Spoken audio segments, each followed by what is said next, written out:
A very good day to everyone. This is Ankita Arora from Study Made Easy, engaged in teaching CA Final and CA Inter पे GST. आज जो हम topic ले रहे हैं that is TDS. हम tax deduction at source ले रहे हैं and this tax deduction at source is equally relevant for CA Inter as well as CA Final. Content cut copy paste है तो चाहे वो सीए फाइनल का स्टूडेंट हो या सीए इंटर का स्टूडेंट हो सेम कंटेक्स्ट है आपका पूरा टेक्स्ट डिडक्शन एट सोर्स का। यहाँ पे ये जो लेक्चर है this is more of a detailed lecture. इसे आप चाहे डिटेल लेक्चर बोलो या डिटेल रिवीजन बोलो, जैसा भी बोलना है बोलो, क्योंकि TDS is a topic that is not for more than one day. एक दिन से ज्यादा का ये नहीं है। तो ये जो रेगुलर क्लास है, रेगुलर क्लास का ये जो मेरा अभी रिवीजन वीडियो आपको दिख रहा, सॉरी रिवीजन बोल रही हूँ, ये जो रेगुलर क्लास है, रेगुलर क्लास का ये जो आपका वीडियो है, same we will be uploading on YouTube as in the form of your detailed revision. तो पहले ही एक क्लैरिफिकेशन देना इसलिए जरूरी है बिकॉज फिर स्टूडेंट्स कंफ्यूज होते हैं। जो टॉपिक्स ऐसे हैं जो वन डे में फिनिश होते हैं, हम उससे सेम तरह से क्या दे देते हैं, डिटेल रिवीजन के फॉर्म में दे देते हैं। तो यहाँ पे जैसे ये टीडीएस टीसीएस का टॉपिक है, टीसीएस अलग से होगा। टीडीएस का ये टॉपिक है more than I think 30 to 40 minutes हम बहुत आराम से करेंगे। क्वेश्चन का भी मैं आपको टाइप बता दूंगी। सेम टाइप के question CA Inter, same type के क्वेश्चन सीए फाइनल पे भी आते हैं। तो this will help you to understand tax deduction at source. Okay, तो यहाँ आपको कुछ भाई बंधु दिख रहे हैं यहाँ पे, ठीक है। तो यहाँ पे क्या है, हम सबसे पहले एक जनरल केस ले लेते हैं and this general case is about what, TDS के रिस्पेक्ट में समझने के लिए हम पहले क्या लेते हैं, एक जनरल हमारा क्या ले लेते हैं, एग्जाम्पल। अब मैं पहले इससे पहले एक एग्जाम्पल लूं, मैंने यहाँ पे भी इसको क्या करके रखा है, कॉपी कर लिया है, क्योंकि मुझे कुछ केसेस बनाने हैं और उन केसेस में इसकी जरूरत पड़ने वाली है। चलो, तो when it comes to tax deduction at source, हम बात कर रहे हैं किसकी, टीडीएस की, that is tax deduction at source. Ma'am इसका मतलब क्या है, आप बार बार बोल तो रहे हो टैक्स डिडक्शन एट सोर्स, एक बार फुल फॉर्म लिख देते हैं, tax deduction at source. Ma'am what do you mean by tax deduction at source? इसका मतलब ये है, हम टैक्स डिडक्शन समझे उससे पहले समझते हैं what do you mean by source. यहाँ पे ये टैक्स डिडक्शन एट सोर्स का कहना है कि जैसे ही आपका जहाँ पे सोर्स ऑफ इनकम जनरेट होता है, जहां से आपको सोर्स मिलता है इनकम का सोर्स, तो सोर्स पे ही टैक्स का डिडक्शन हो जाना चाहिए। सोर्स पे ही क्या हो जाना चाहिए, टैक्स का डिडक्शन हो जाना चाहिए। मतलब मैम देखिए, तो पहला एग्जाम्पल मेरा है, जिस पहले एग्जाम्पल में ये भाई साहब कौन हो गए, हमारे सप्लायर, ठीक है। ये भैया कौन है, हमारे सप्लायर। अब इन सप्लायर से गुड्स खरीदने कौन आया, ये जो सप्लायर है, इन सप्लायर से गुड्स खरीदने कौन आया, ये है रोता हुआ हमारा पतिदेव, और ये है कौन, उसकी गर्लफ्रेंड, बिल्कुल, ठीक है। ऐसा माना जाता है ना कि गर्ल्स बहुत खर्चा करवाती हैं, तो भाई साहब रो रहे हैं और ये बिल्कुल बिंदास, तुम निकालो ये चीजें मुझे खरीदनी है। लेम जोक, जोक पार्ट। तो यहाँ पे मैंने क्या बोला, ये तो हो गया हमारा सप्लायर, ये हो गए हमारे रिसिपिएंट, ठीक है मैम। तो एक सप्लायर है, एक हमारा क्या हो गया, ये रिसिपिएंट हो गया। तो ये जो रिसिपिएंट है, ये जो रिसिपिएंट है, इन्होंने क्या खरीदा, ये कुछ उन्होंने स्टेशनरी के प्रोडक्ट्स किन से खरीद लिए, इन सप्लायर भाई साहब से खरीद लिए। तो when they purchase this goods, जब वो क्या करते हैं, ये गुड्स परचेज करते हैं सप्लायर से, या फिर हो सकता है मैम किसी तरह की सर्विस लेते हो ये सप्लायर से, तो दैट मीन्स आइदर ये गुड्स खरीदेंगे या फिर किसी तरह की सर्विस लेंगे सप्लायर से। तो जब ये सप्लायर से क्या ले रहे हैं, या तो गुड्स ले रहे हैं या तो क्या ले रहे हैं, सर्विस ले रहे हैं, तो इन रिटर्न इन्हें भी तो कुछ सप्लायर को देना पड़ेगा। हाँ जी, इन रिटर्न इन्हें भी सप्लायर को कुछ देना पड़ेगा, और वो क्या होगा, इन रिटर्न ये देंगे कंसिडरेशन। हाँ मैम याद आया, इन रिटर्न ये क्या देंगे, कंसिडरेशन। अब मुझे ये बताओ कि ये सप्लायर के लिए सोर्स क्या है, सोर्स ऑफ इनकम, तो मैम ये सप्लायर के लिए ये रिसिपिएंट जो हो गया ये सोर्स ऑफ इनकम हो गया बिकॉज इस सप्लायर ने या तो गुड्स दिया है या फिर सर्विस दिया है इस रिसिपिएंट को। For this supplier the source of income is this recipient, right. तो अब ये जो रिसिपिएंट है ये हो गया हमारे लिए सोर्स। बताओ जब भी ये गुड्स क्या करेगा, इन बंधु को सेल करेगा, दैट इज रिसिपिएंट को जब भी ये लोग क्या देंगे, गुड्स देंगे, तो मैम गुड्स के साथ क्या जाएगा आपको पता है, इनवॉइस जाएगा। गुड्स जितने के भी हैं गुड्स के साथ क्या जाएगा मैम, इनवॉइस जाएगा।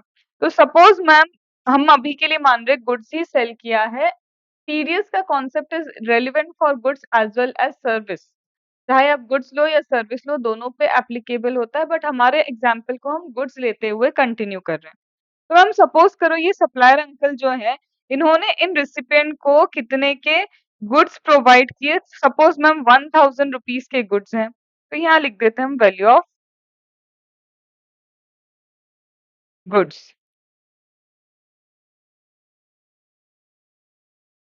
तो यहाँ मैं लिख रही हूँ वैल्यू ऑफ गुड्स, ठीक है।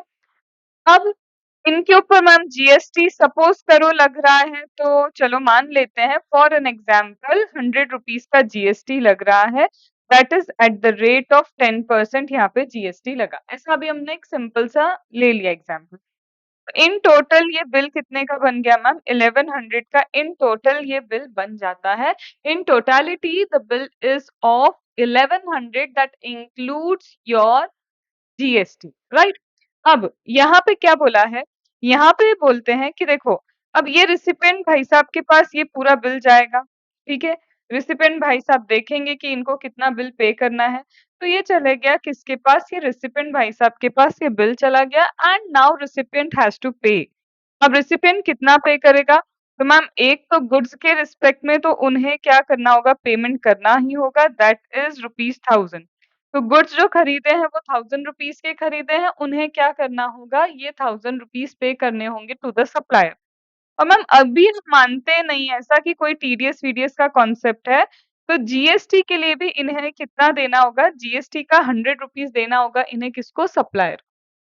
तो अभी बहुत नॉर्मल पेस पे हम यही करते हैं, व्हेन वी परचेज समथिंग, कुछ हम परचेज करते हैं, सामने वाला मुझे इनवॉइस देता है, इनवॉइस के साथ वो जीएसटी अप्लाई करता है जो वैल्यू होती है, एंड ऑन दैट वैल्यू वो वैल्यू को मिला के वो जीएसटी को मिला के we pay the entire amount to this supplier. हम इसको क्या कर देते हैं, सप्लायर को पे करके आ जाते हैं। तो ये क्या है, ये मेरा एक नॉर्मल केस है जिसमें कोई टीडीएस का कॉन्सेप्ट मैंने अभी डिस्कस नहीं किया। ये तो एक नॉर्मल सिनेरियो है जो हमने डिस्कस किया है, टैक्स डिडक्शन एट सोर्स का। तो यहाँ आ जाते हैं हम नॉर्मल केस, ठीक है। ये हो गया मेरा क्या, नॉर्मल केस। अब फाइनली हम इस केस को थोड़ा सा क्या कर देते हैं, एलिवेट कर देते हैं और फिर से हम चले एक और केस बनाने के लिए। और इस केस में भी क्या हुआ, सेम चीज, गुड्स वगैरह खरीदे गए। अब हम, क्योंकि मैंने बोला है ना मैं सिर्फ गुड्स के एग्जाम्पल को आगे बढ़ा रही हूँ, ऑल्दो टीडीएस का कंसेप्ट इंक्लूड्स सर्विसेज। तो यहाँ पे सप्लायर ने मैम क्या किया, गुड्स सेल किए इस रिसिपिएंट्स को, तो ये हो गए गुड्स जो किसने सेल किए, सप्लायर ने रिसिपिएंट को। एंड इन रिटर्न रेसिपिएंट क्या करेगा,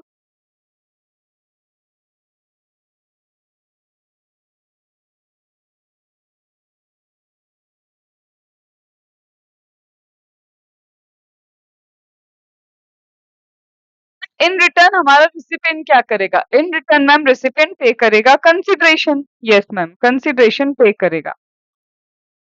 लेकिन अब हम कुछ चीजें सीखने जा रहे हैं, ठीक है। अब मैम इन रिटर्न कंसिडरेशन पे करेगा, लेकिन मैम इसको मतलब यहाँ पे भी वही बात हुई ना, कंसिडरेशन तो पे करेगा लेकिन कंसिडरेशन तो मैम तब पे होगा ना जब साथ में क्या आएगा, एक इनवॉइस आप बना के दोगे, ठीक है। तो अब हम इसको क्या देते हैं, फिर से एक इनवॉइस बना के दे दें, ठीक है। तो ये रिसिपिएंट के पास क्या चला गया, ये चला गया मेरा इनवॉइस।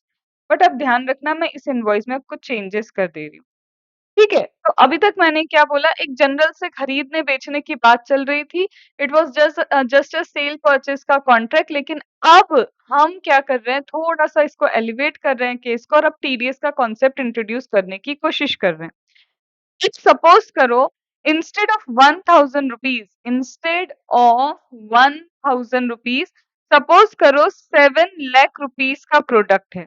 कितने का है मैम? 7 लाख रुपीस का ये प्रोडक्ट। तो इंस्टेड ऑफ 1000 रुपीज अब हम बोल रहे हैं कि वो प्रोडक्ट एक्चुअल में कितने का है? 7 लाख का है और 10% के हिसाब से मैम 70,000 इज दी टैक्स। 70,000 क्या है? टैक्स। इसका मतलब मैम यहाँ पे भी हमको क्या करना होगा? 7,70,000 हमको क्या लेना होगा? 7,70,000 एज अ रेसिपेंट हमको सप्लायर को पे करना होगा। अगर ये आम जिंदगी चलती so he would have been paying 7 lakh. Along with that, he would have been paying this 70,000 for the taxes. That means 7,70,000 would have been paid to supplier. यही होता। लेकिन अब सुनो मेरी बात। अभी के लिए, सिर्फ अभी के लिए मैं बोलती हूँ कि ऐसा नहीं है। अब क्या है? सपोज करो टीडीएस का कॉन्सेप्ट एप्लीकेबल। अब ये नॉर्मल केस नहीं है। Now it is the case where the concept of TDS is applicable. तो जब टीडीएस कॉन्सेप्ट एप्लीकेबल होता है तो बोलते हैं ना सोर्स पे ही टैक्स को डिडक्ट कर लो। एट सोर्स ही क्या करो? टैक्स को डिडक्ट कर लो। तो मेरे केस में अब पता है क्या होगा? हमारे केस में 7 लाख रुपीस के सप्लायर को जाएंगे, बिल्कुल जाएंगे, क्योंकि भाई वो तो वैल्यू फॉर द गुड्स है। It will go to supplier 7 lakh rupees. But ma'am अब क्या जीएसटी जाएगा सप्लायर को? अभी क्या जीएसटी सप्लायर को अब हम देंगे? नहीं देंगे। अब आपको अंदर से एक आवाज आ रही है tax deduction at source. Source पे ही क्या करो? उसका टैक्स डिडक्ट कर लो। मतलब रेसिपिएंट को क्या करना होगा? इसे जीएसटी का अमाउंट नहीं देना है। ये अपने पास ही इसके जीएसटी का अमाउंट रखेगा और क्या करेगा? टीडीएस रिटर्न फाइल करेगा और टीडीएस रिटर्न फाइल करके जो टैक्स उसने डिडक्ट किया है वो टैक्स सप्लायर के नाम पे क्या कर देगा? सबमिट कर देगा टू द गवर्नमेंट। क्या इतनी बात समझ में आई? अभी मैं इस एग्जाम्पल को और चेंज करूंगी, बट अभी हम सिर्फ टैक्स डिडक्शन को समझने की कोशिश कर रहे हैं कि अब हम गुड्स का वैल्यू तो जाएगा, लेकिन जो आप 70,000 पहले इन सप्लायर को देते थे, फिर सप्लायर अपना क्या करता था? Outward tax return, outward supply का क्या करता था? रिटर्न फाइल करता था। आउटवर्ड सप्लाई मतलब सेल्स रिटर्न होता है। फिर ये सेल्स रिटर्न फाइल करके जो भी जीएसटी का अमाउंट है सप्लायर गवर्नमेंट को पे करके आता था। When it comes to tax deduction at source, तो यहाँ पे रिसिपिएंट ने क्या किया? उससे गुड्स की वैल्यू तो दे दी, लेकिन जो जीएसटी का अमाउंट इस सप्लायर को देना चाहिए था वो पे नहीं किया और उसे अपने पास रखा रिसिपिएंट ने। अब रिसिपिएंट को टीडीएस का रिटर्न फाइल करना होगा क्योंकि वो टैक्स डिडक्शन कर चुका है और टीडीएस रिटर्न सबमिट करके वो जो टैक्स जो टैक्स यहाँ पे क्या हुआ है, जो टैक्स यहाँ पे डिडक्ट होना चाहिए था, जो एक्चुअल में यहाँ पे होना चाहिए था, जो टैक्स वो क्या कर चुका है? डिडक्ट कर चुका है, मतलब सप्लायर को पे नहीं किया। टीडीएस का रिटर्न फाइल करके वो टैक्स क्या करेगा? जो डिडक्टेड टैक्स है उसे गवर्नमेंट को पे कर देगा फॉलोइंग मंथ। मतलब सपोज करो उसने सितंबर में क्या किया? ये ट्रांजैक्शन किया है सप्लायर के साथ, सितंबर में उसने इसका टैक्स रख लिया अपने पास, तो नेक्स्ट मंथ की 10th डेट तक उसे क्या करना है? गवर्नमेंट को ये पे कर देना है। इतनी बात समझ में आई? अब ये भी क्या है? नॉर्मल केस है, लेकिन अब हम बोलते हैं नॉर्मल केस विद टीडीएस। यहाँ पे मैं क्या बोल रही हूँ? Normal case with explanation of tax deduction at source. अभी सिर्फ मैंने इस केस में आपको ये समझाने की कोशिश की है कि what is tax deduction at source. अब मैं फिर से इस केस को एलिवेट करने की कोशिश करती हूँ और अब हम जो समझेंगे वो क्या रहेगा? अगेन यही कॉन्सेप्ट है, लेकिन एक्चुअल में टैक्स डिडक्शन होता कैसे है? आपको इतना तो समझ में आया कि what do you mean by tax deduction at source, कि जहां से सोर्स ऑफ इनकम निकलता है वहीं सोर्स पे क्या हो जाता है? हमारा टैक्स हो जाता है डिडक्ट। अब मैंने जो केस किया नॉर्मल केस विद एक्सप्लेनेशन, इसमें मैंने पूरा की पूरा टैक्स किसके पास रखा? रेसिपिएंट के पास ही रखा, जबकि एक्चुअल में ऐसा नहीं होता है। ओवरऑल फुल फ्लेज जो आपका टैक्स है वो रेसिपिएंट के पास नहीं रहेगा, इसके लिए कुछ परसेंटेज दिए हैं, तो अब हम उसको डिस्कस करते हैं। तो क्या पहली चीज समझ में आ गई? Normal case, then explanation with the TDS. अब अपन जाते हैं नए वाले एग्जाम्पल में और इसमें एक्चुअल में मैं आपको एक एक चीज बताने वाली हूँ कि जिसके बेसिस पे आपको समझ में आएगा कि किस अमाउंट पे किन लोगों को क्या करना होता है, टैक्स डिडक्शन एट सोर्स करना होता है। तो कहानी वही है हमारी अभी भी। ये रहा हमारा सप्लायर, ये रहा हमारा रिसिपिएंट, इन्होंने गुड्स खरीदे हैं। ऑल्दो टीडीएस का कॉन्सेप्ट सर्विस पे भी एप्लीकेबल होता है। ये भाई साहब क्या पे करेंगे? कंसिडरेशन पे करेंगे। And for that consideration obviously ma'am यहाँ पे कुछ ना कुछ तो क्या हुआ होगा, एक इनवॉइस इश्यू किया गया होगा और वो जो इनवॉइस इश्यू किया है, यहाँ पे हम उस इनवॉइस को भी क्या करते हैं, लेके आते हैं। ये रहा हमारा वो इनवॉइस। तो ये गया इनके पास 7 लाख रुपीस का इनवॉइस। एक्चुअल में क्या होता है समझो, टैक्स डिडक्शन कब होता है? Tax is deducted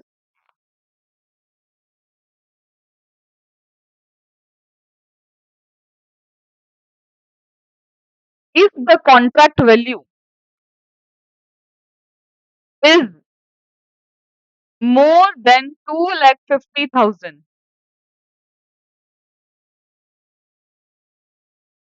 Tax is deducted.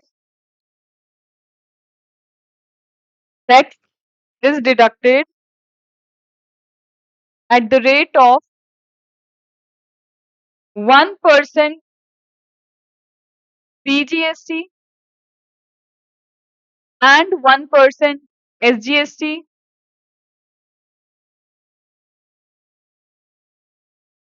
in case of intrastate supply,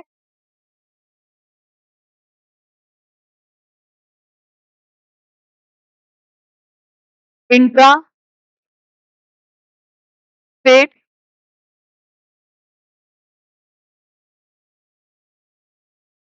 however, it is 2% in case of IGST, that is interstate supply.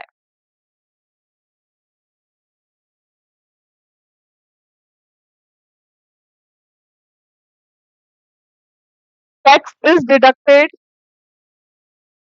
only by specified recipient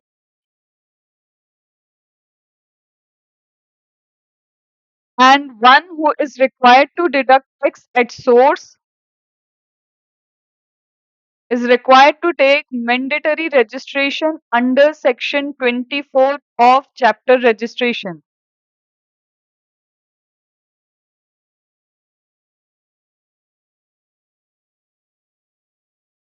चलो, तो ये मैंने क्या-क्या लिख दिया? सबसे पहले देखो, सबसे पहली लाइन ये लिखी है कि अगर आपको टैक्स डिडक्ट करना है तो ओवरऑल जो कॉन्ट्रैक्ट वैल्यू है, आपका जो भी आपने सप्लाई किया है उसकी कॉन्ट्रैक्ट वैल्यू 2,50,000 से अबव होना चाहिए और हाँ, यहाँ हम लिखेंगे overall taxable contract value. Taxable ज़रूरी है, टैक्सेबल होना चाहिए। अगर आपका overall taxable contract value is more than 2,50,000 तो यस जीएसटी टीडीएस का कॉन्सेप्ट आता है। तो हमारे केस में जो ओवरऑल कॉन्ट्रैक्ट वैल्यू है वो 7 लाख रुपीस है, जो क्लियर दिख रहा है 2,50,000 से ज़्यादा है। कॉन्ट्रैक्ट वैल्यू मतलब अगर आपने गुड्स खरीदे हैं तो गुड्स और अगर आपने सर्विसेज ली हैं तो सर्विस के लिए जो भी आपने कॉन्ट्रैक्ट किया है वो कॉन्ट्रैक्ट की value should be more than 2,50,000। तो बोलते हैं ये जो कॉन्ट्रैक्ट वैल्यू है this contract value should be more than 2,50,000। अगर ये पहली कंडीशन फुलफिल होती है तो आप टैक्स डिडक्शन एट सोर्स पे जाएंगे। अगर ये 2,50,000 के ऊपर है तो अगर आपका इंट्रास्टेट सप्लाई है तो सीजीएसटी एसजीएसटी 1 टीडीएस डिडक्ट होगा और अगर ये इंटरस्टेट सप्लाई है तो 2% क्या होगा, आपका टैक्स का डिडक्शन होगा, दैट इज इंटरस्टेट सप्लाई। ठीक है, तो मैम 2 कंडीशन तो समझ में आई। एक तो it should be the contract value should be more than 2,50,000 and if it is the case the rate is 2% और 1% depending on the type of supply. हाँ जी, जिस भी पर्सन को मैम टीडीएस डिडक्ट करना है, क्या सभी को करना है? नहीं, यहाँ लिखा है कुछ स्पेसिफाइड रिसिपिएंट है। अगर आप उन स्पेसिफाइड रिसिपिएंट में काउंट होते हैं देन ओनली, अगर आप क्या होते हैं वो स्पेसिफाइड रिसिपिएंट में काउंट होते हैं तभी आपको टैक्स का क्या करना होगा, डिडक्शन करना होगा। अदरवाइज टैक्स डिडक्शन करने की कोई रिक्वायरमेंट नहीं है। ठीक है, तो मतलब मैम हर एक इंसान को टैक्स डिडक्ट नहीं करना, कोई तो स्पेसिफाइड रिसिपिएंट्स हैं। एंड जिनको भी जो भी ये स्पेसिफाइड रेसिपिएंट होते हैं उनको लेना पड़ता है कंपल्सरी रजिस्ट्रेशन, मैंडेटरी रजिस्ट्रेशन। मतलब मैम इस पे थ्रेशोल्ड लिमिट एप्लीकेबल नहीं होगी। हाँ बिल्कुल, इस पे थ्रेशोल्ड लिमिट आपकी एप्लीकेबल होने वाली नहीं है। तो कंडीशन क्या है आपकी टैक्स डिडक्शन एट सोर्स की? कॉन्ट्रैक्ट वैल्यू जो टैक्सेबल कॉन्ट्रैक्ट वैल्यू है should be more than 2,50,000। Second, 1% in case of intrastate supply and 2% in case of interstate supply. TDS is deducted by only specified recipient. हर एक कोई TDS deduct नहीं करेगा, it should be a specified recipient, वो हम अभी पढ़ेंगे। Then जो भी स्पेसिफाइड रेसिपिएंट है जिसको टैक्स डिडक्शन करने की जरूरत पड़ती है, तो वहां पे मैंडेटरी रजिस्ट्रेशन होता है, वहां पे कोई थ्रेशोल्ड लिमिट रजिस्ट्रेशन चैप्टर की एप्लीकेबल नहीं होती है। क्या यहाँ तक बात समझ में आ गई? ठीक है। अब यहाँ पे अब देखो क्या होगा मैम, ये वाला हमारा केस है जहाँ पे हमने गुड्स खरीदे हैं 7 लाख रुपीज की, और हमें इन्होंने इनवॉइस दिया, और इनवॉइस क्या लगा के दिया? जीएसटी। देखो जीएसटी तो उस प्रोडक्ट के ऊपर कितना है? उस प्रोडक्ट के ऊपर जीएसटी इज 10%। 10% जीएसटी का है, तो मैं सिर्फ लिख रही हूँ यहाँ पे 70,000। 10% किसका अमाउंट है? जीएसटी का अमाउंट है, and now I am writing 70,000 over here. क्या होता अगर ये नॉर्मल जिंदगी होती, तो एक तो value of supply would have been given to the supplier, और पूरा 70,000 भी हम सप्लायर को दे के आते, मतलब टोटल मैम 7,70,000 नॉर्मल केस के अकॉर्डिंग हम पे करके आते सप्लायर को। लेकिन अब क्या हुआ मैम? चेंज हो गया सिनेरियो। अब टीडीएस का कॉन्सेप्ट आप पढ़ा रहे हो, तो इसका मतलब मैम पहले आप दे देते थे इनको कितना? 70,000 रुपीज। क्या करते थे? इन भाई साहब को 70,000 आप देते थे। अब आप पूरे 70,000 नहीं दोगे, मतलब आपने ये रिसिपिएंट के पास रख दी अभी तो 70,000। क्यों? क्योंकि रिसिपिएंट के दिमाग में कुछ आया, रिसिपिएंट ने सोचा, अज्यूमिंग कि तुम्हें अभी पता है कि स्पेसिफाइड रेसिपिएंट क्या है, तो अभी रेसिपिएंट सोच रहा है यार मैं तो स्पेसिफाइड रेसिपिएंट हूँ, एंड 2,50,000 से ज्यादा का कॉन्ट्रैक्ट वैल्यू का मैंने क्या लिया है? इनसे सप्लाई भी लिया है। तो इसको दोनों चीजें समझ में आने लग गई कि एक तो मैं स्पेसिफाइड रेसिपिएंट हूँ, एंड 2,70,000 2,50,000 से ज्यादा का क्या है? कॉन्ट्रैक्ट वैल्यू भी है हमारा। तो ये इसको ज्यादा ही दिमाग चला, इसको सब समझ में आ गया यार 2,50,000 से ज्यादा तो मैंने इसका क्या लिया है? कॉन्ट्रैक्ट वैल्यू है। उसके बाद यहाँ पे क्या है? मैं एक स्पेसिफाइड रेसिपिएंट हूँ। तो ये मैडम घूर के देखने लगी किसको? सप्लायर को। और सप्लायर को क्या बोली? रुको, जीएसटी का हम तुम्हें पूरा 70,000 पे नहीं करेंगे, हम वैल्यू ऑफ सप्लाई तो आपको पूरा दे रहे 7 लाख, बट जो ये तुमने जीएसटी लगा के दिया है, ये जीएसटी का पूरा पूरा 70,000 हम तुम्हें नहीं देंगे। सप्लायर को लगा क्यों क्यों ऐसा क्यों कर रहे हो? ऐसा क्यों क्यों क्यों क्यों? तो इसने बोला देखो, तो क्योंकि हम स्पेसिफाइड रेसिपिएंट है, क्योंकि कॉन्ट्रैक्ट वैल्यू 2,50,000 से ज्यादा है, तो हमें पता है क्या करना होता है। जो कॉन्ट्रैक्ट वैल्यू है, CV is your contract value, उस कॉन्ट्रैक्ट वैल्यू का 2% क्या करना पड़ेगा? टीडीएस डिडक्ट करना पड़ेगा। मैं डायरेक्टली 2% क्यों लिख रही हूँ? क्योंकि आपको समझ में आए, इंटर स्टेट होगा तो 2% लिखोगे, इंट्रा स्टेट होगा तो 1% सीजीएसटी के नाम से, एसजीएसटी के नाम से आप लिखेंगे। मैं डायरेक्ट ले रही हूँ। तो ये मैडम ने बताया कि देखो कॉन्ट्रैक्ट वैल्यू है हमारी 7 लाख रुपीज, 7 लाख का जो 2% है दैट कम्स टू बी 14,000। तो बोल रहे ये 14,000 हम तुम्हें नहीं देंगे, हम क्या करेंगे? 56,000 तो तुमको दे देंगे, क्योंकि आजकल 70,000 में से अगर आप 14,000 माइनस करते हैं तो कितना आता है मैम? 56,000 आता है। तो बोल रहे देखो 56,000 अब हम क्या करेंगे? तुमको पे करेंगे, हम 70,000 पे नहीं करेंगे। 56,000 जीएसटी के नाम का तुमको जाएगा, वैल्यू ऑफ गुड्स का 7 लाख भी हम तुम्हें ही देंगे। लेकिन ये जो 14,000 हम क्या करे हैं? रिटेन किए हैं, ये हम क्या करेंगे? टीडीएस का रिटर्न फाइल करेंगे, और नेक्स्ट मंथ क्या करेंगे? नेक्स्ट मंथ जो आएगा, नेक्स्ट मंथ के 10th तक हम क्या कर देंगे? गवर्नमेंट को ये 14,000 डिपॉजिट करके आ जाएंगे। ये काम रिसिपिएंट का है। तो 56,000 जो इन्हें मिला, ये क्या करेंगे? अपना आउटवर्ड सप्लाई जो है, आउटवर्ड सप्लाई की डिटेल्स लिखेंगे अपने।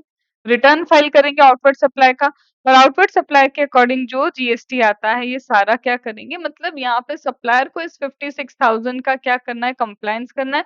बट रिसिपिएंट क्या करेगा, रिसिपिएंट सप्लायर के बिहाफ पे सिर्फ जो पे मुझे टैक्स उसको पे करना चाहिए था उसका 2% अपनी जेब में रखेगा, और ये अपनी जेब में रख के क्या करके आएगा, खुद recipient tax deduction at source के नाम पे क्या करके आएगा, सप्लायर का टैक्स कौन दे के आएगा, रिसिपिएंट पे करके आएगा। यहाँ रिसिपिएंट अपनी जेब से पे नहीं कर रहा है, जो सप्लायर को देना चाहिए था उसमें से उसने सोर्स से ही क्या कर लिया, कुछ टैक्स डिडक्ट कर लिया, और वो टैक्स डिडक्ट करके वो गवर्नमेंट को पे करके आ जाएगा।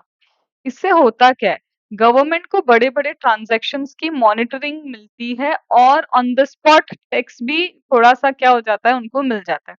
जो लोग बड़े-बड़े ट्रांज़ैक्शन करते हैं, वो क्या कर सकते हैं, उन ट्रांज़ैक्शंस को छुपा सकते हैं। तो रिसिपिएंट को मनाना कई बार थोड़ा दिक्कत वाला काम भी हो सकता है, क्योंकि वो भी फँस जाएगा आगे चल के अगर उसने कंप्लायंस नहीं किए हैं तो। तो रिसिपिएंट एक स्मॉल पोर्शन टैक्स का वहाँ दे के आ जाता है, जिससे गवर्नमेंट को पता चलता है कि ओवरऑल क्या ट्रांज़ैक्शन हुआ था, ठीक है? तो basically serious is for the purpose of monitoring. तो हमने क्या पढ़ा, हमने अभी तक इतना पढ़ा कि जब भी मैम रेसिपिएंट क्या करेगा, सप्लायर को पेमेंट करेगा, तो उसे टैक्स डिडक्शन एट सोर्स करना है, लेकिन ये स्पेसिफाइड रेसिपिएंट होना चाहिए, और जो भी कॉन्ट्रैक्ट वैल्यू है वो 2,50,000 से अबव होगी, तभी जाके 1% और 2% एज द केस में भी हम टैक्स डिडक्शन एट सोर्स करेंगे। तो क्या यहाँ तक आपको बातें समझ में आ गई? अब यहाँ पे बोलते हैं when you calculate your contract value. जब आप यहाँ पे 2,50,000 की कॉन्ट्रैक्ट वैल्यू कैलकुलेट कर रहे हो, कुछ पॉइंट्स हैं आपको ध्यान रखने होंगे। While calculating contract value, points to be considered,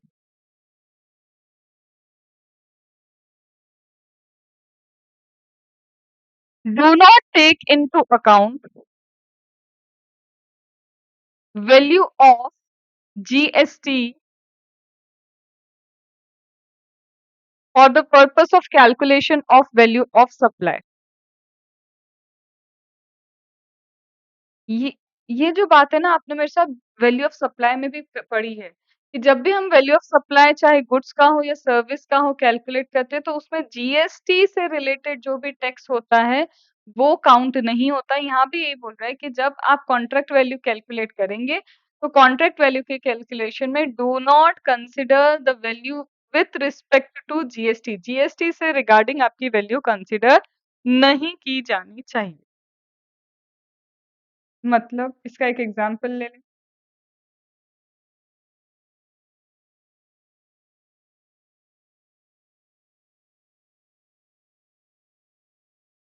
Mr. X sold goods to specified recipient for rupees 3 lakh, and the amount is inclusive of GST at the rate of 18%.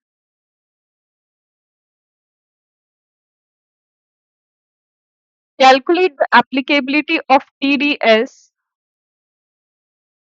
in above mentioned case. अब देखो यहाँ पे क्या है, अगर आप देखो कि मिस्टर एक्स जो है, मिस्टर एक्स ने किसी स्पेसिफाइड रेसिपिएंट को 3 लाख रुपीस के क्या दिए हैं, गुड्स दिए हैं। कितने? 3 लाख रुपीस के गुड्स दिए। अब आप बोलोगे मैम ये हो गया ना कॉन्ट्रैक्ट वैल्यू अबाउट 2,50,000, कंफर्म यहाँ पे हमको क्या करना पड़ेगा, टीडीएस का कॉन्सेप्ट लगाना है, क्योंकि स्पेसिफाइड रेसिपिएंट है। तो मैं आपको कहूंगी रुको जरा सबर करो, मतलब यहाँ पे आगे क्या लिखा है कि दिस 3 लाख इंक्लूड जीएसटी का अमाउंट ऑल्सो। कई बार आप जब क्या करते हैं, सेल करते हैं, सप्लाई करते हैं, तो जब भी आप सेल करते हैं या सप्लाई करते हैं, तो सेल और सप्लाई करते वक्त जीएसटी का अमाउंट कई बार आपके वैल्यू ऑफ सप्लाई में ही कंसिडर किया हुआ होता है। तो जब ऑलरेडी इंक्लूडेड है जीएसटी उसके अंदर, और हमने एक पॉइंट अच्छे से पढ़ा है कि हमको क्या नहीं करना, हमको वैल्यू ऑफ सप्लाई के अंदर क्या नहीं चाहिए, जीएसटी का अमाउंट नहीं चाहिए। इसका मतलब मुझे यहाँ पे करना पड़ेगा बैक कैलकुलेशन। वो कैसे होता है कि अगर मेरा नॉर्मल वैल्यू 100 है, तो आफ्टर टैक्स मेरी वैल्यू कितनी निकल गई 118। तो यहाँ पे अगर मेरी आफ्टर टैक्स वैल्यू क्या है 3 लाख है, तो मेरा नॉर्मल कितना होता? तो याद है आप ऐसे ही एक यूनिटरी मेथड लगा के क्या करेंगे सॉल्व करेंगे कि विदाउट इंक्लूडिंग जीएसटी आपका एक्चुअल वैल्यू ऑफ सप्लाई क्या है। तो विदाउट इंक्लूडिंग जीएसटी आपका एक्चुअल वैल्यू ऑफ सप्लाई क्या है? चलो मुझे भी कैलकुलेट करना पड़ेगा and I don't have calci right now, तो मैं फोन यूज कर रही हूँ। ठीक है, तो ये हो गया मेरा 3 लाख डिवाइड बाय 118 इंटू 100। ये निकल गया मैम आपका 2,54,000। 2 लाख कहाँ गई मेरी पेंसिल? हाँ, 2,54,237। तो ये वैल्यू निकल के आ गया मैम आपका 2,54,237। ये विदाउट इंक्लूडिंग जीएसटी आपकी वैल्यू है। इसका क्या मतलब है? इसका मतलब ये है मैम कि जीएसटी हटाने के बाद भी जो वैल्यू है 2,50,000 से अबाव आ रही है। तो यस मैम, यहाँ पे आप जीएसटी अब सोच सकते हैं क्या कि यहाँ पे आप टीडीएस डिडक्ट करेंगे और यहाँ पे अब क्या होगा आपका टीडीएस का डिडक्शन आएगा। Are you getting that? क्या ये बात समझ में आई? क्योंकि ये अभी भी 2,50,000 से अबाव है, तो यस ये contract value is more than 2,50,000। तो इसके ऊपर अब आप क्या करेंगे 2% के रेट से क्या करेंगे जीएसटी डिडक्ट करेंगे, टीडीएस डिडक्ट करेंगे। तो अब हम यहाँ पे क्या करते हैं, जो अमाउंट है हमारा इतना है, इसके ऊपर 2% से क्या हो जाएगा, मेरा टैक्स डिडक्शन एट सोर्स हो जाएगा। ऑल्दो जब आप क्या करेंगे 3 लाख में से आप 237 माइनस करेंगे, आपको पता चलेगा एक्चुअल ओवरऑल टैक्स का अमाउंट कितना है। लेकिन उस टैक्स के अमाउंट में आपका टीडीएस कितना आ रहा है वो देख लें अपन। तो चलो ये भी कर लेते हैं।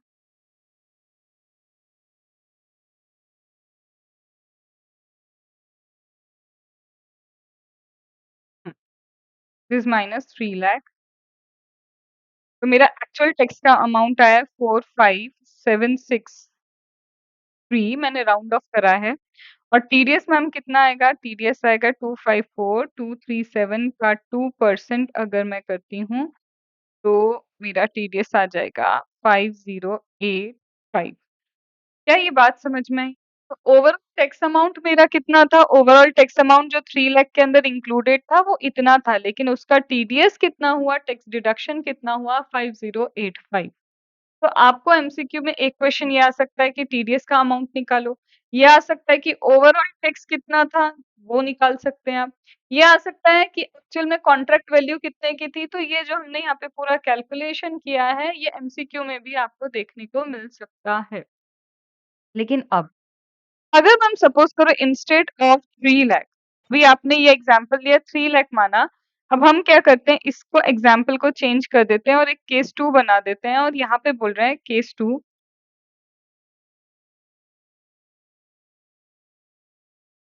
Suppose instead of 3 lakh in the above mentioned question, the value have been 2,70,000।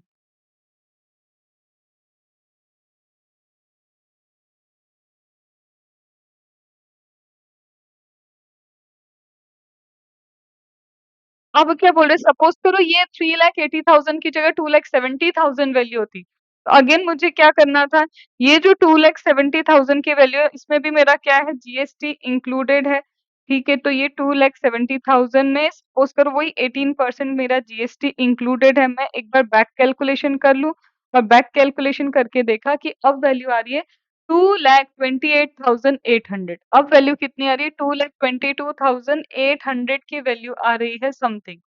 Ma'am ये तो अब हो गया 2,50,000 से कम। तो अब इस केस में अब जीएसटी तो लगाएंगे, लेकिन टीडीएस का कॉन्सेप्ट एप्लीकेबल नहीं करने वाले हैं। तो यहाँ पे आ जाए हम वापस। अब इस केस को भी आप सॉल्व करेंगे तो क्या होगा, वैल्यू कैलकुलेशन कर रहे हैं, वैल्यू विदाउट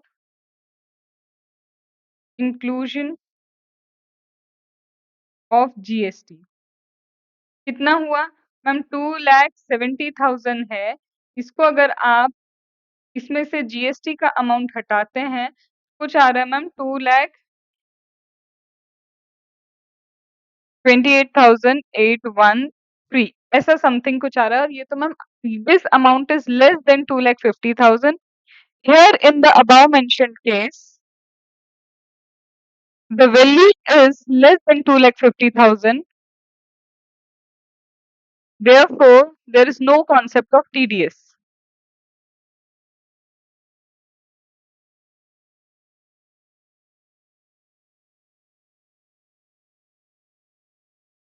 Hello.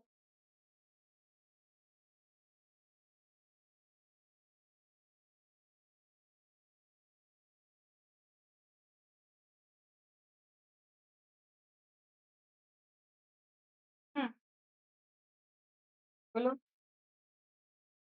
छोटी नहीं अभी खाऊं अरे सो गई थी बहुत ज्यादा नींद आ रही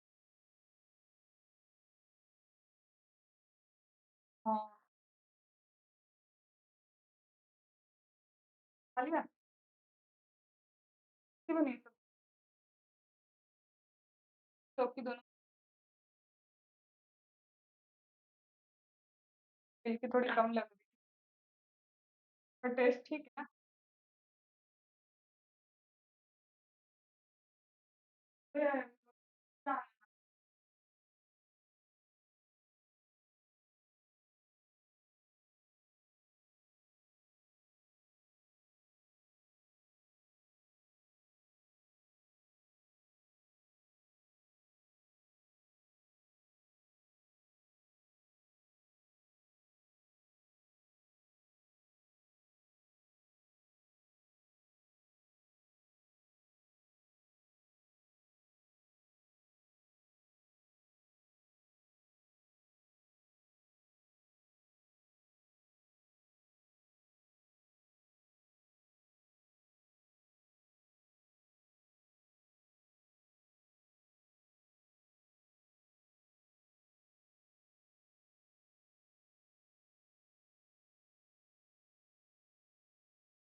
चलो, तो आई होप आपको समझ में आया होगा कि यहाँ पे तो अब टीडीएस का कॉन्सेप्ट ही नहीं आने वाला।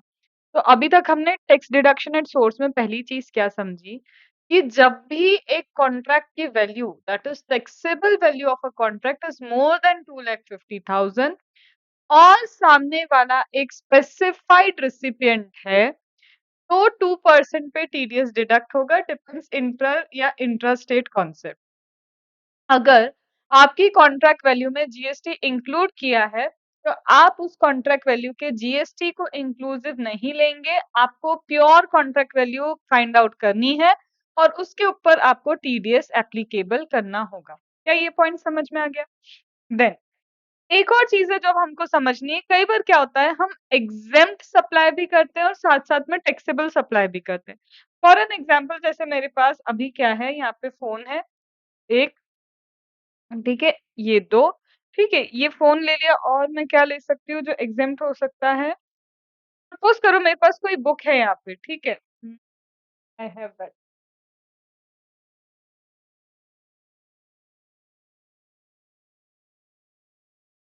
तो हमारे पास ये बुक है, ठीक है? तो हमने क्या किया, ये बुक ली, ये फ़ोन लिया, ये सारी चीज़ें ली और इसकी ओवरऑल कॉन्ट्रैक्ट वैल्यू कितनी है? Overall 3 lakh is the contract value. ये रहे फ़ोन, ये रहा ये, इसका ओवरऑल कॉन्ट्रैक्ट वैल्यू कितना है? 3 lakh. But the book is exempt, book exempt है।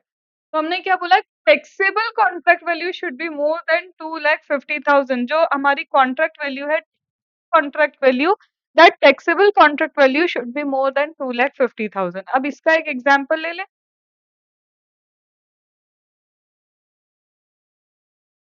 When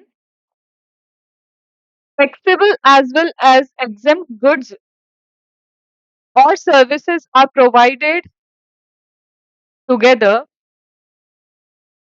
and the contract value exceeds 2,50,000, in such a case, always check taxable goods or service contract value for the applicability of TDS.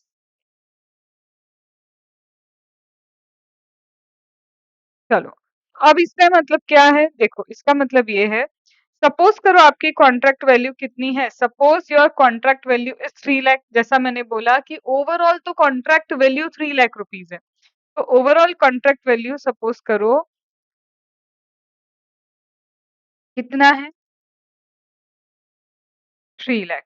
It is the overall contract value, ठीक है। But इस overall contract value में क्या है? Case number 1, suppose करो 2,70,000 taxable goods है।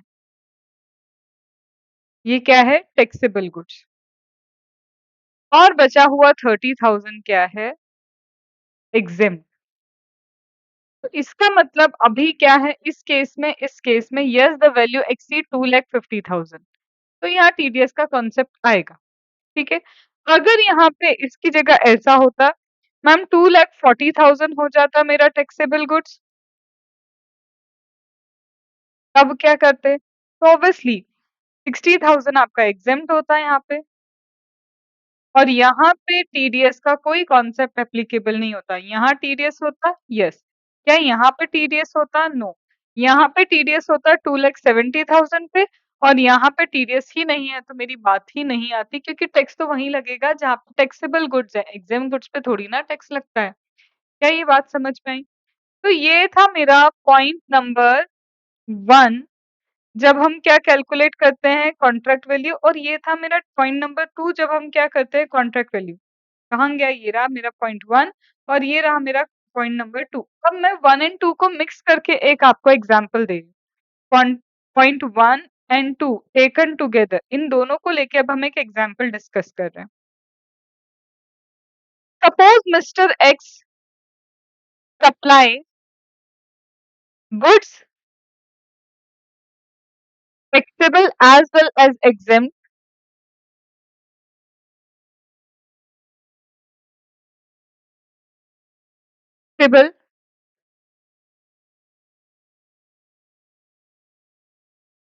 for a consideration of 4 lakh rupees.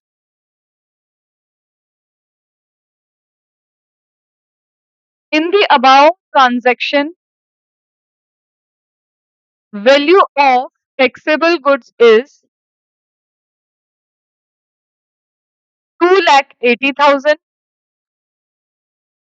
and value of exempt goods is 1,20,000. The entire value is inclusive of GST at the rate of 18%.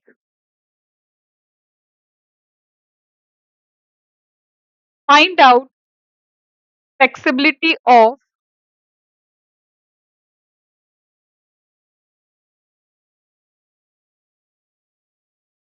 whether provisions of TDS applicable or not.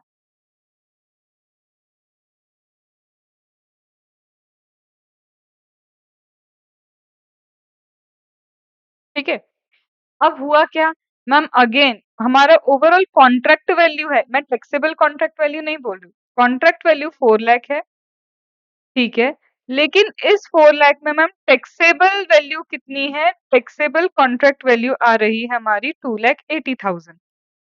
Exempt कितना आ रहा है? Exempt is coming to be 1,20,000। Correct? अब ये जो total value है, total contract value that is 2,80,000 and exempt value 1,20,000। इस पे तो किसी भी सूरत में मैम टीडीएस का कॉन्सेप्ट आ ही नहीं सकता है, क्योंकि जहाँ टैक्स ही नहीं लगता वहां पे टैक्स डिडक्शन क्यों करेंगे? यहाँ पे 2,80,000। अब आपने बोला मैम ये जो 2,80,000 है it is what inclusive of GST. यहाँ पे क्या है मैम? जीएसटी इंक्लूडेड है, तो मैम इसको सबसे पहले क्या करना पड़ेगा? एक्सक्लूसिव ऑफ जीएसटी करना पड़ेगा। हाँ जी बिल्कुल। तो एक्सक्लूसिव ऑफ जीएसटी करने के लिए आप फिर से कौन सा फंडा अप्लाई करेंगे? 2,80,000 डिवाइड बाय 118 इंटू 100। अब ये वैल्यू कितनी आती है? 2,80,000 एक बार करके देख लेते हैं अपन। 2,80,000 डिवाइड बाय 118 इंटू 100, तो ये कुछ आता है आपका 2,37,288। अब ये क्या हो गया?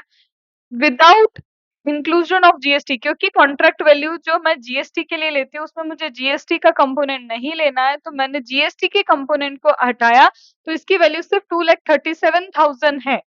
इसका मतलब इट इज लेस देन 2,50,000। तो यहाँ पे in the above mention case there would be no concept of TDS. यहाँ पे टीडीएस एप्लीकेबल नहीं होगा।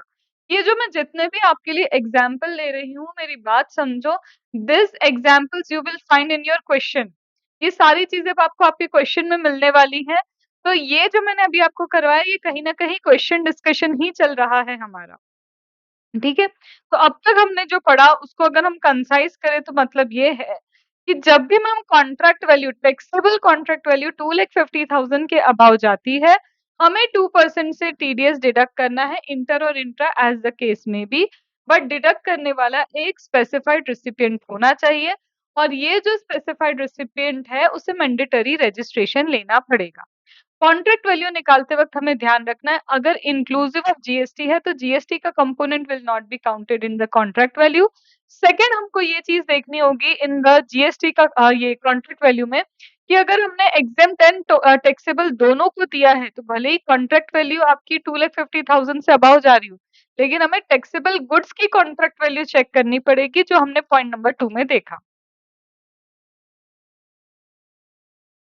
हाँ, अगर ये जो कॉन्ट्रैक्ट वैल्यू है मैम इसमें इंक्लूसिव ऑफ टैक्स है, तो हमें फिर पॉइंट 1 और 2 को जो हमने मर्ज करके देखा था कि इंक्लूसिव ऑफ टैक्स है, तो हमें फिर से एक बार क्या करना पड़ेगा? टैक्स कंपोनेंट हटाना होगा, टैक्सेबल गुड्स में से फिर देखना होगा टीडीएस का कॉन्सेप्ट एप्लीकेबल है या नहीं।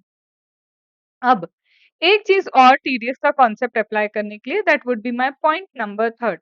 अब ये पॉइंट नंबर 3 क्या है मैम? ये पॉइंट नंबर 3 बोलता है कि आप ये चेक करेंगे टीडीएस का कॉन्सेप्ट एप्लीकेबल है या नहीं इनवॉइस के बेसिस पे। आप देखेंगे आपका इनवॉइस में अगर taxable contract value is greater than 2,50,000 तो कंफर्म है टीडीएस तो लगेगा।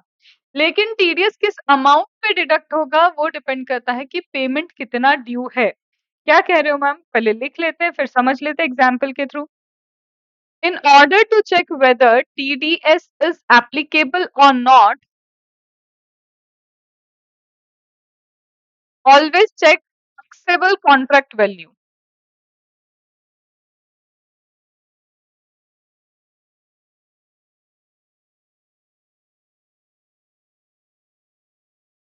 Should exist, it should exceed 2,50,000. However, this is just to check the applicability of TDS.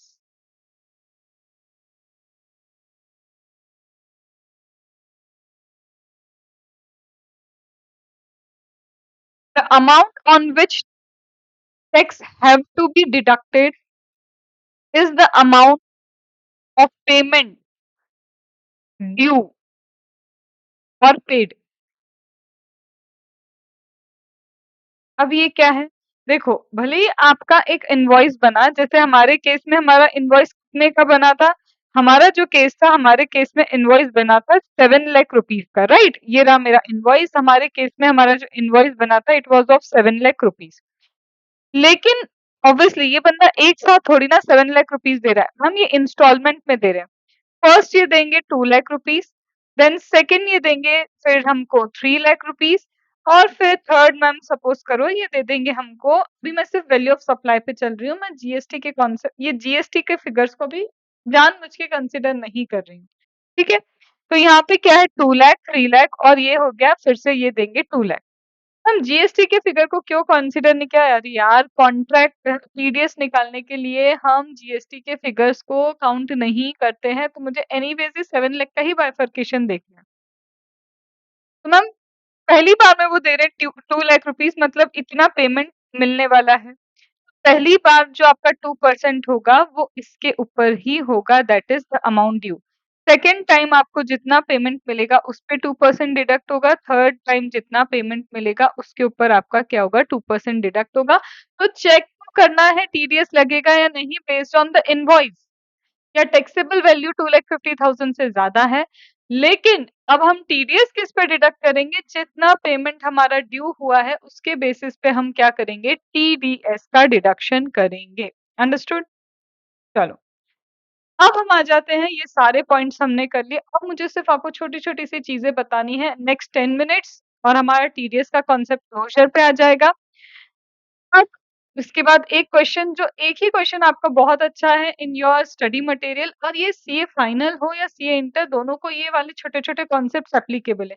वो एक फ्लैज में क्वेश्चन करवाऊँगी। उसमें आपको यही सारी चीज़ें जो मैंने एग्ज़ाम्पल दी वही सब आपको एप्लीकेबल है, कुछ अलग नहीं है। मैंने बोला था टीडीएस उसी को डिडक्ट करना है जो एक स्पेसिफाइड रेसिपिएंट होगा। तो ma'am who would be the specified recipient? हमारे लिए हमारा स्पेसिफाइड रेसिपिएंट कौन होगा? तो चलो देखते हैं कि स्पेसिफाइड रेसिपिएंट कौन होते हैं। स्पेसिफाइड रेसिपिएंट का मतलब है, यहीं पे मैं एक काम करती हूँ, डिक्टेट करती हूँ, लिखती हूँ। Specified recipient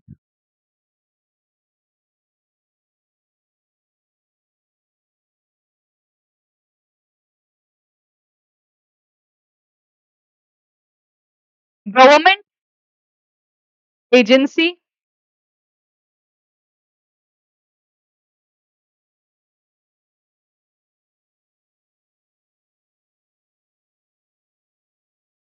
society established under the law of parliament, company established by central or state government or having involvement of government, government establishment, public sector undertaking। तो बेसिकली ये स्पेसिफाइड रेसिपिएंट कौन है? स्पेसिफाइड रेसिपिएंट वो है जहाँ कहीं ना कहीं आपको गवर्नमेंट दिख रहा होगा कि there is involvement of government over here. देखो कौन कौन है? हो सकता है मैम सेंट्रल स्टेट गवर्नमेंट हो, लोकल अथॉरिटी हो, गवर्नमेंट एजेंसी हो या फिर पार्लियामेंट में सेटअप है, स्टेट लेजिस्लेचर ने सेटअप किया है, कंपनी जिसमें पार्टिसिपेशन गवर्नमेंट का 51% से ज़्यादा है, पब्लिक सेक्टर अंडरटेकिंग या फिर कोई सोसाइटी और गवर्नमेंट ने एस्टेब्लिश की हो।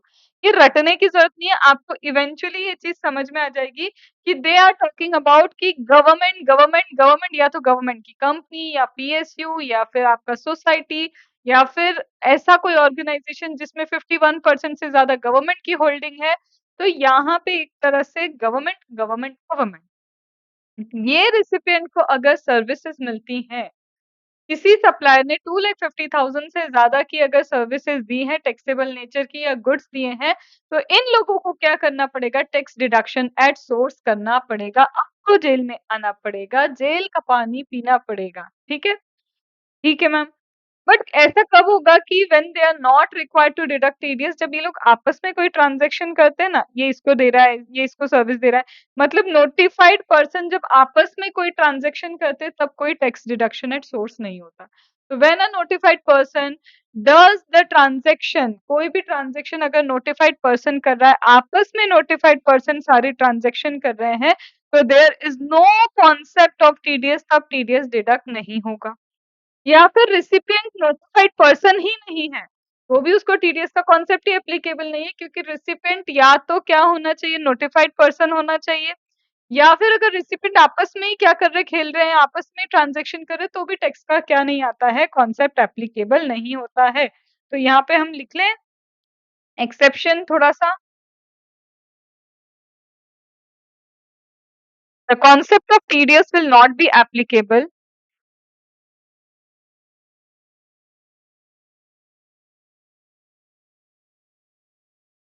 where the transaction is between notified person.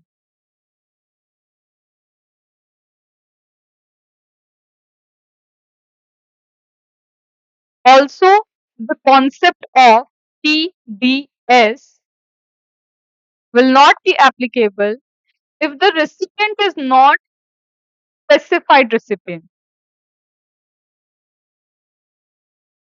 अगर कोई और है, जैसे मैं हूँ, मेरे को किसी ने 3 लाख रुपीस का कॉन्ट्रैक्ट कर लिया, मैंने उसको पेमेंट की, I am not required to deduct TDS क्योंकि मैं स्पेसिफाइड रेसिपिएंट में काउंट ही नहीं होती हूँ। अंडरस्टूड? मैम ऐसे कौन से केसेस हैं जब टीडीएस का कॉन्सेप्ट ही नहीं आ सकता? वो कौन-कौन से केसेस हैं मैम जब टैक्स डिडक्शन एट सोर्स का हमें कॉन्सेप्ट ही देखने को नहीं मिलेगा? तो जब आपको टैक्स डिडक्शन एट सोर्स का कॉन्सेप्ट देखने को नहीं मिलेगा, उसकी सबसे पहली चीज़ क्या है? यार अगर वो सप्लाई ही एग्जेम्प्ट है, जब वो सप्लाई ही एग्जेम्प्ट है तो तुम कैसे टैक्स डिडक्शन एट सोर्स करोगे?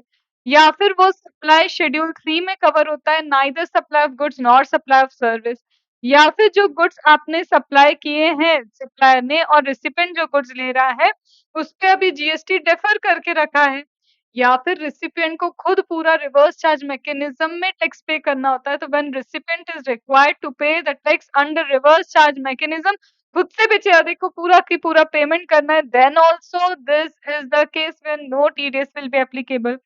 डिफेंस, मिनिस्ट्री ऑफ डिफेंस है तो nothing applies to the ministry of defence. या तो मैम एग्जाम सप्लाई है, या फिर डेफर्ड है अभी यहाँ पे जीएसटी, या फिर मैम क्या है शेड्यूल 3 में कवरेज आता है, या फिर खुद रिवर्स चार्ज मैकेनिज्म में हमको पूरा पेमेंट करना है, दैट इज रेसिपिएंट को, और या फिर मैम क्या है डिफेंस मिनिस्ट्री है, तो डिफेंस मिनिस्ट्री के केस में भी there is no concept of tax deduction at source. Ma'am जब जीएसटी आया था, जीएसटी के आने से पहले इनवॉइस बन चुका है, भले ही पेमेंट बाद में मिली, या टीडीएस का कॉन्सेप्ट आने से पहले ही मेरा इनवॉइस बन चुका है, पेमेंट मुझे बाद में मिल रहा है, तो इन बोथ द केसेस क्योंकि इनवॉइस पहले आपका बन चुका है, टीडीएस के पहले या जीएसटी के पहले, और पेमेंट आपको बाद में आ रहा है, in both the cases you would not apply tax deduction at source. कहाँ लिखा है मैम? ये रहा। तब कोई टीडीएस नहीं आएगा, नहीं आएगा अगर क्या है एग्जेम्प्ट सप्लाई है, ministry of defence related supply है, या फिर जो टैक्सेबल वैल्यू वो 2,50,000 से कम है या इक्वल टू 2,50,000 है, या तो गुड्स पे जीएसटी ही नहीं लगता, या फिर टीडीएस आने से पहले ही क्या हो गया इनवॉइस बन गया है लेकिन पेमेंट बाद में हुआ है, या फिर शेड्यूल 3 में कवरेज है आपके ट्रांजैक्शन का, या फिर जीएसटी आने के पहले, ये एक चीज थी, जीएसटी आने के पहले ये चीज है। टीडीएस का कॉन्सेप्ट आने से पहले इनवॉइस इशू हो गया, सप्लाई आपको क्या मिला है, पेमेंट आपको बाद में मिला है, ठीक है।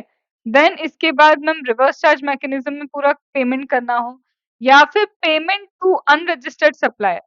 मैम अनरजिस्टर्ड सप्लायर को पेमेंट कर रहे हैं, याद करो अगर सप्लायर अनरजिस्टर्ड है तो वो टैक्स ही चार्ज नहीं कर सकता।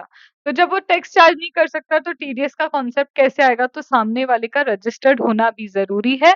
अगर सप्लायर अनरजिस्टर्ड है तो he has no right to charge GST, और जीएसटी चार्ज नहीं होगा तो टीडीएस कैसे आएगा।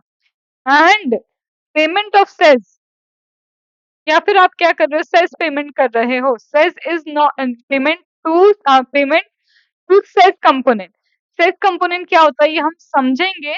सेस कंपोनेंट इज कैसा है कि जीएसटी अब हो गया है डेस्टिनेशन बेस्ड, पहले जीएसटी था ओरिजिन बेस्ड टैक्स, जीएसटी अब क्या हो गया, डेस्टिनेशन बेस्ड है।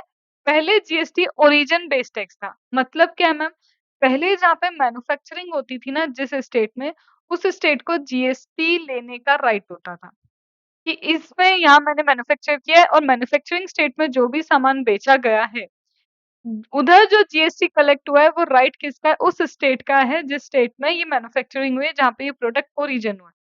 बट जीएसटी आने से बोला है जहाँ ये गुड्स कंज्यूम होंगे उस स्टेट का राइट है उस जीएसटी को रखने का।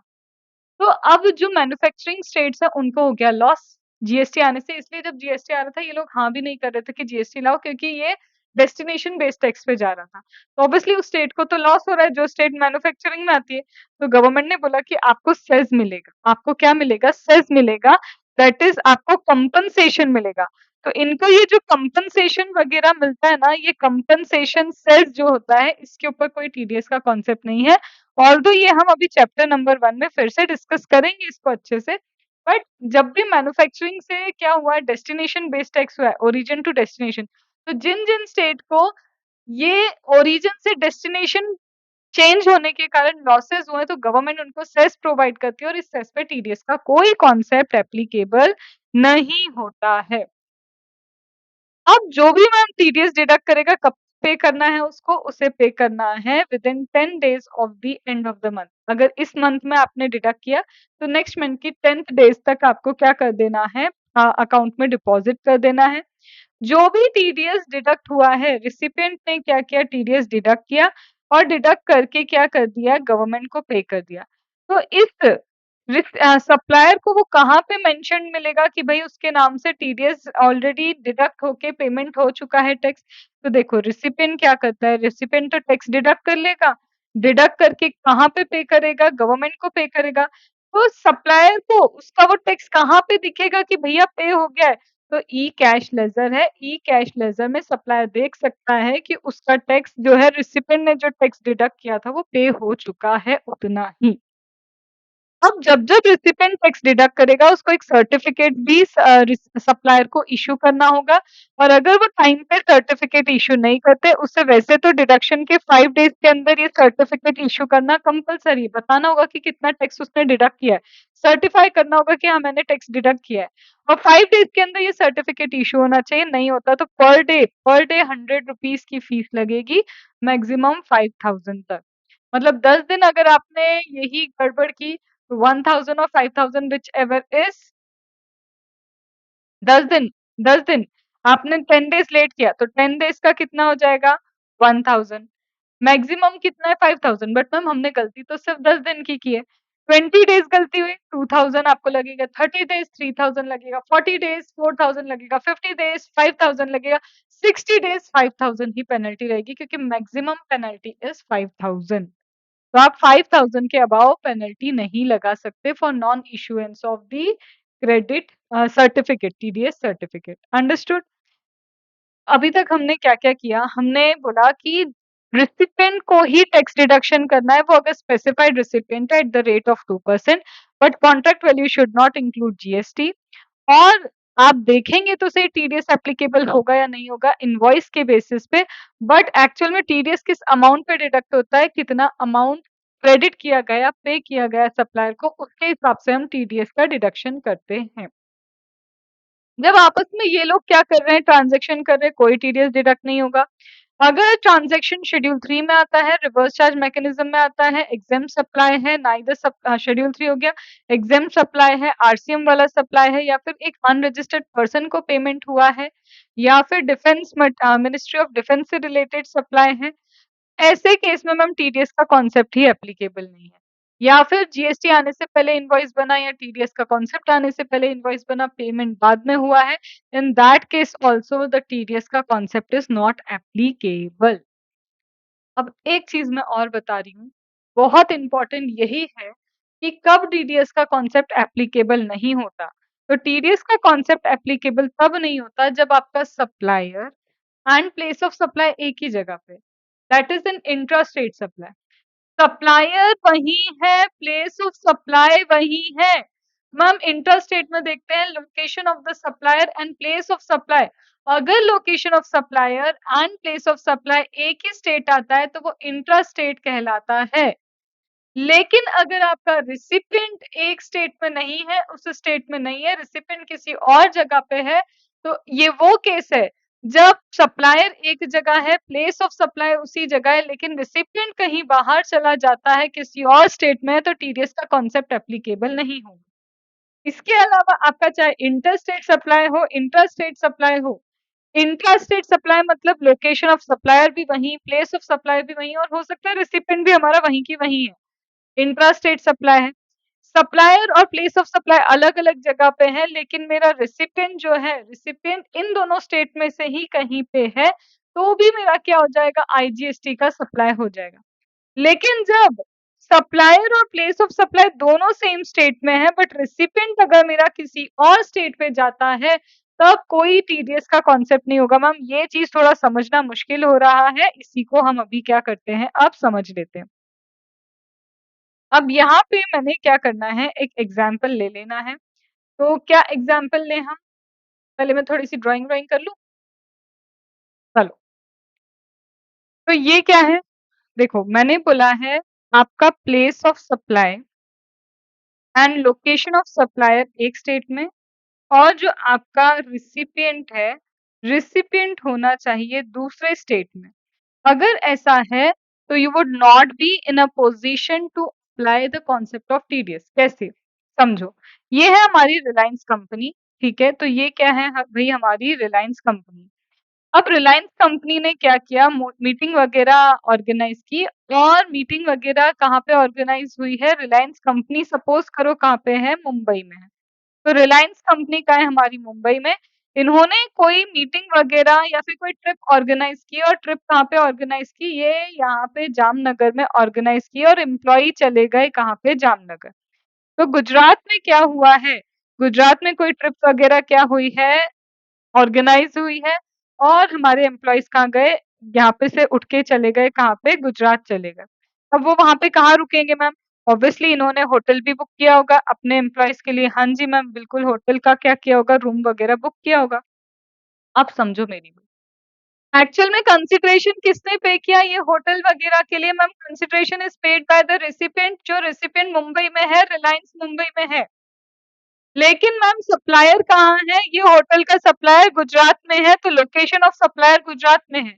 और हम जानते हैं इमूवेबल प्रॉपर्टी, अगर एकोमोडेशन आप लेते हो, ये सारे एम्प्लॉई यहाँ एकोमोडेट करेंगे, रुकेंगे, तो ये जो एकोमोडेशन सर्विसेज है जो आप इमूवेबल प्रॉपर्टी से रिलेटेड ले रहे हो, प्लेस ऑफ सप्लाई में हमें पता है क्या होता है, where the immovable property is located और इंटेंडेड टू बी लोकेटेड।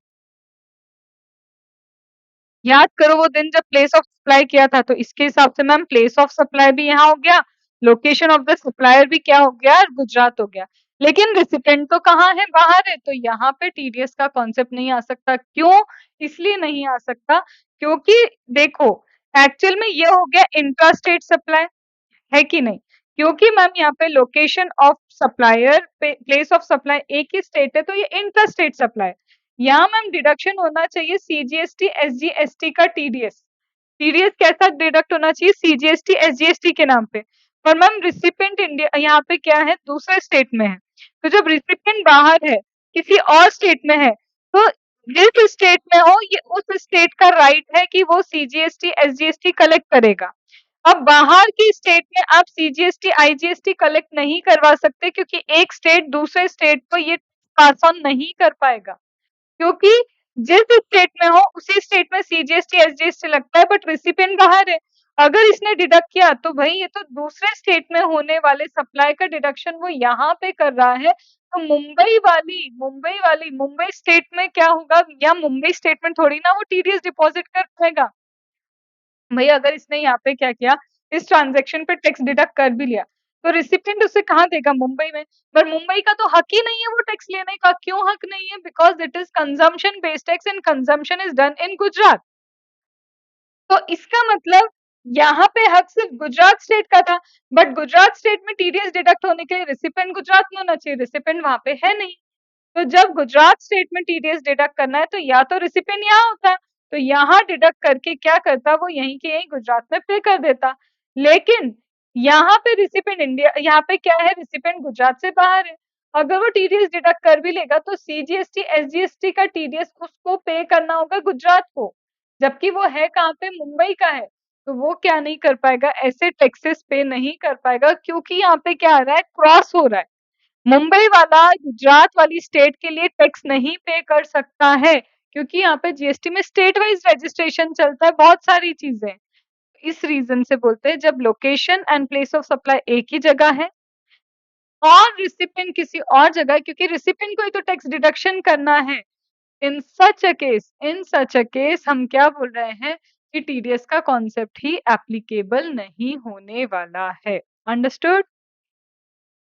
चलो, so with this we have completed all the provisions of your TDS concept। तो TDS के कॉन्सेप्ट का मैं एक ही क्वेश्चन आपको डायरेक्टली बता रही हूँ और वो क्वेश्चन में आप इतना याद रखना, कई बार आपको दिखेगा एग्जाम सप्लाई, तो अभी एग्जामेशन चैप्टर हमारा हुआ नहीं है, बट आपको समझना पड़ेगा कि अगर एग्जाम सप्लाई दिया तो टीडीएस का कॉन्सेप्ट एप्लीकेबल नहीं है। अगर आपको ये वाला भी उसमें क्वेश्चन मिलेगा कि location of supplier and place of supply एक स्टेट में, रिसिपिएंट दूसरे स्टेट में है, तब भी आप क्या नहीं कर सकते, you can not apply the concept of TDS. फिर आपको साथ ही साथ क्या मिलेगा, देखो ये लाइव क्लास में हम कर चुके हैं, तो ये एक ही क्वेश्चन है एमटीपी आरटीपी का, ये आपको करना है। इस एमटीपी आरटीपी के क्वेश्चन में ये जो एमटीपी आरटीपी का एक लौता क्वेश्चन है जिसमें बहुत अच्छे अच्छे कॉन्सेप्ट दिए, इसमें बोला है सप्लायर दिल्ली रजिस्टर्ड है, ठीक है? और सेक्शन 51 अप्लाई करना है या नहीं आप चेक करो। इन्होंने देखो दिया है कि पेमेंट कब-कब ड्यू होता है और ओवरऑल कॉन्ट्रैक्ट वैल्यू जिसमें जीएसटी इंक्लूडेड है वो कितनी है। तो जब वो खुद बोल रहा है इंक्लूसिव ऑफ जीएसटी आपकी कॉन्ट्रैक्ट वैल्यू कितनी है? 2,60,000। पहले तो मुझे देखना पड़ेगा कि इस जीएसटी के कॉन्ट्रैक्ट वैल्यू में जिसमें जीएसटी इंक्लूडेड है मुझे एक्सक्लूसिव करना पड़ेगा और यहाँ पे कि कितना जीएसटी मैम इंक्लूडेड है ऐसा दिया है क्वेश्चन में। तो लास्ट में दिया है कि अगर ये आईजीएसटी वाला सप्लाई तो 18% है और सीजीएसटी एसजीएसटी तो 99% है। अब यहाँ आपको ये भी नहीं दिया है कि इंटर स्टेट है या इंट्रा स्टेट, आपको दिमाग लगाना है कि सप्लायर जब दिल्ली में है, रेसिपिएंट कोलकाता में है, तो ये एक इंटर स्टेट सप्लाई है और इसका मतलब इस पे 18% आईजीएसटी इंक्लूडेड है। आप exclusive value of supply calculate करेंगे। अब एक्सक्लूसिव वैल्यू ऑफ सप्लाई अगर 2,50,000 से कम आती है या इक्वल टू 2,50,000 आती है, तो टीडीएस नहीं लगेगा। लेकिन अगर ये 2,50,000 से ज़्यादा आती है, तो टीडीएस का कॉन्सेप्ट लगेगा और जितना पेमेंट ड्यू है, उतने पे ही लगेगा। ये अभी हमने एग्ज़ाम्पल्स किए हैं। पर लिखते वक़्त जो मेन चीज़ है आपको ध्यान रखना है, सेक्शन 51 लिखना कंपल्सरी है। ये पूरा रेट किस रेट से टीडीएस डिडक्ट होता है ये लिखना कंपल्सरी है, किस अमाउंट के बाद टीडीएस डिडक्ट स्टार्ट होगा, किन रिसिपिएंट को टीडीएस का डिडक्शन करना है, इतनी चीजें। और जब आप कॉन्ट्रैक्ट वैल्यू निकाल रहे हो उसमें क्या इंक्लूड नहीं होना चाहिए, ये सारी चीजें पहले मेंशन करनी होगी।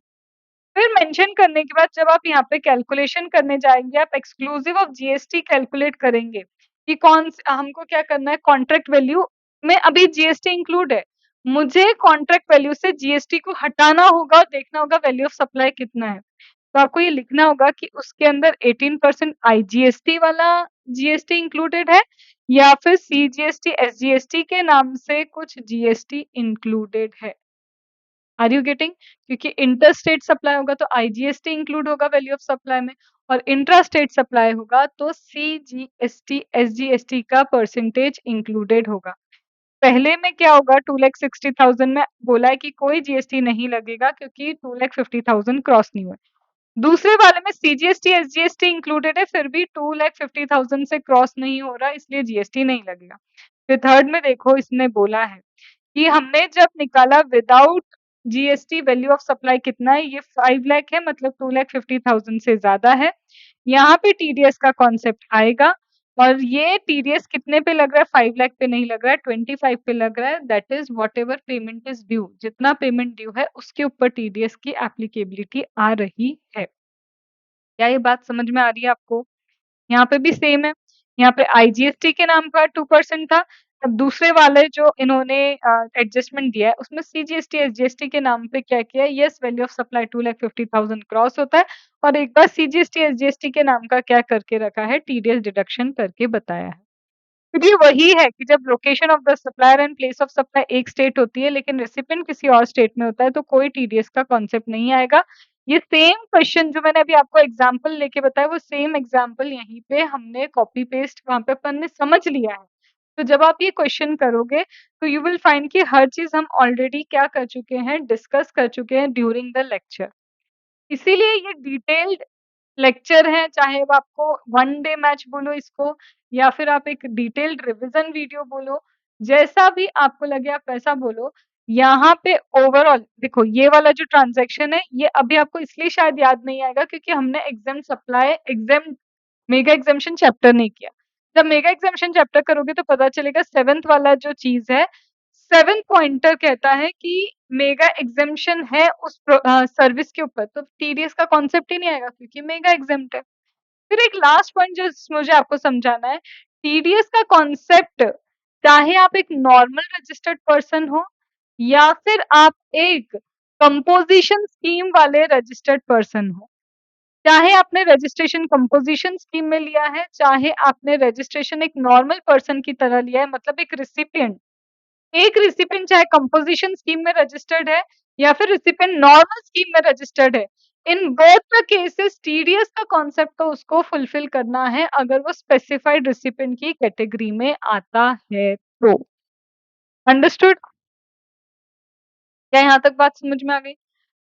अब मैम, सप्लायर सप्लायर अगर नॉर्मल रजिस्टर्ड पर्सन है या फिर जो सप्लायर है मेरा कंपोजिशन स्कीम में रजिस्टर्ड है, तो उस पे उसके ऊपर टीडीएस के कॉन्सेप्ट इक्वली एप्लीकेबल होंगे। हाँ, चाहे मेरा सप्लायर कंपोजिशन स्कीम में रजिस्टर्ड हो या फिर मेरा सप्लायर नॉर्मल स्कीम में रजिस्टर्ड हो, वही रजिस्टर्ड तुम कैसे भी हो, टीडीएस का कॉन्सेप्ट तुम्हारे लिए एप्लीकेबल होगा अगर सामने वाला एक स्पेसिफाइड रिसिपिएंट है। तो मेक अ करेक्शन, मैंने अभी क्या बोला, पहले शायद मैंने रिसिपिएंट बोल दिया था, कीवर्ड मैंने रिसिपिएंट बोल दिया था, वो गलत है। आप ये समझो, सप्लायर चाहे नॉर्मल स्कीम में रजिस्टर्ड हो या कंपोजिशन स्कीम में रजिस्टर्ड हो, सप्लायर के लिए टीडीएस के कॉन्सेप्ट एप्लीकेबल रहेंगे अगर सामने वाला रिसिपिएंट एक स्पेसिफाइड रिसिपिएंट है तो। अंडरस्टूड? आई बात समझ में? तो with this we have completed our entire TDS का कॉन्सेप्ट। एक क्विक रिवीजन दे रही हूँ। टीडीएस 2,50,000 के अबाउट डिडक्ट होता है, लेकिन इसमें जीएसटी की वैल्यू काउंट नहीं होती। अगर सामने वाला स्पेसिफाइड रिसिपिएंट है तो 2% का रेट है टीडीएस का, डिपेंड्स ऑन इंटर और इंट्रा स्टेट। स्पेसिफाइड मतलब कौन, गवर्नमेंट एजेंसी, गवर्नमेंट एस्टेब्लिशमेंट या फिर कोई कंपनी या सोसाइटी जिसे सेंट्रल गवर्नमेंट, स्टेट गवर्नमेंट या लोकल अथॉरिटी ने एस्टेब्लिश किया है। टीडीएस का कॉन्सेप्ट नहीं आएगा, या तो एग्जाम सप्लाई है या शेड्यूल 3 का सप्लाई है या आरसीएम वाला सप्लाई है या सप्लायर अनरजिस्टर्ड पर्सन है, डिफेंस मिनिस्ट्री ऑफ डिफेंस है, या फिर इनवॉइस जीएसटी के पहले या टीडीएस आने के पहले बन गया था और पेमेंट बाद में मिला है, तो in such case also there is no concept of TDS.